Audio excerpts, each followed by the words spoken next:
Catarse é uma espécie de alívio, uma purgação causada pela descarga de certos afetos, sentimentos, emoções que, enquanto estavam ali desviados, eram causa de mal-estar, opressão e problemas psíquicos. Aristóteles chamou de catarse a experiência de purificação dos sentimentos que uma plateia vive quando assiste a um teatro trágico, né? A tragédia é aquela história que tem sempre uma tensão constante e que termina sempre em algo infeliz, né? Então aquela vivência representada no palco das paixões humanas, o que são paixões? São afetos tão intensos que ofuscam a nossa razão. Aquela representação reverbera dentro do público e faz com que ele mesmo viva uma experiência de catarse, de purificação, de desintoxicação de certos sentimentos que estavam ali. O uso desse termo por Freud se deu ali a partir de 1880, nos primórdios da psicanálise, quando ainda se usava o método hipnótico da sugestão, que depois foi abandonado por ele.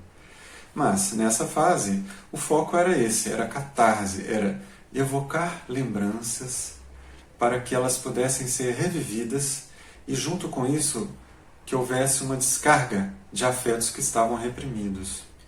Após abandonar a técnica da sugestão pela hipnose, Freud chegou à conclusão de que a associação livre feita pelo paciente conseguia estabelecer um caminho natural de descarga dos afetos. Dessa forma, para o pai da psicanálise, a linguagem, a verbalização, conseguia substituir a ação, o ato.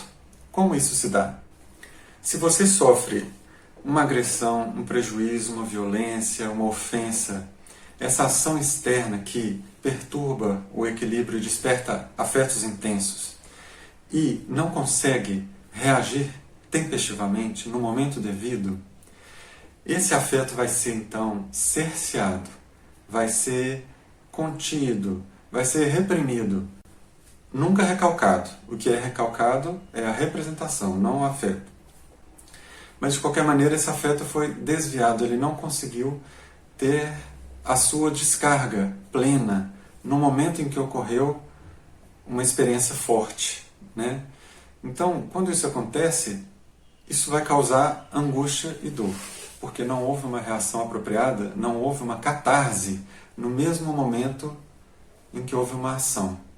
Não houve uma reação no mesmo momento. Aquilo foi de alguma forma desviado, foi guardado.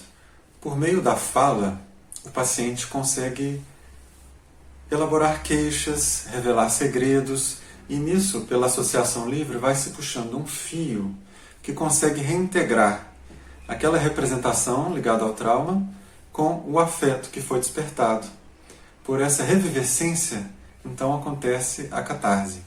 O método catártico, assim, é uma técnica que visa ao desaparecimento dos sintomas por meio da exteriorização de traumas que estavam recalcados. Isso pode se dar verbalmente, emocionalmente ou por ações. A descarga desses afetos antigos, por si mesma, é chamada de abreação. Esse prefixo ab pode significar afastamento, intensidade.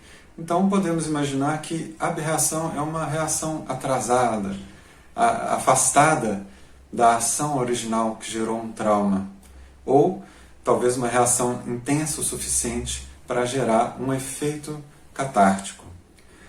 Dessa forma, a aberração se refere à descarga dos afetos que causavam sofrimento, e catarse se refere ao efeito de alívio que essa descarga traz. Pode se referir tanto a esse efeito, quanto também ao próprio método catártico.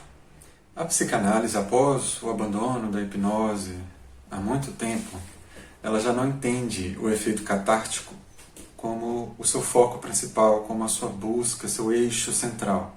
Não é mais assim. Mas vale lembrar que a catarse é um fenômeno que acontece em qualquer situação. Por exemplo, numa prática religiosa, numa experiência de fruição artística, em certas terapias que buscam um extravasamento das emoções, ou até mesmo sob efeito de drogas, né? A catarse ela não é um fenômeno que está contido em nenhum método específico.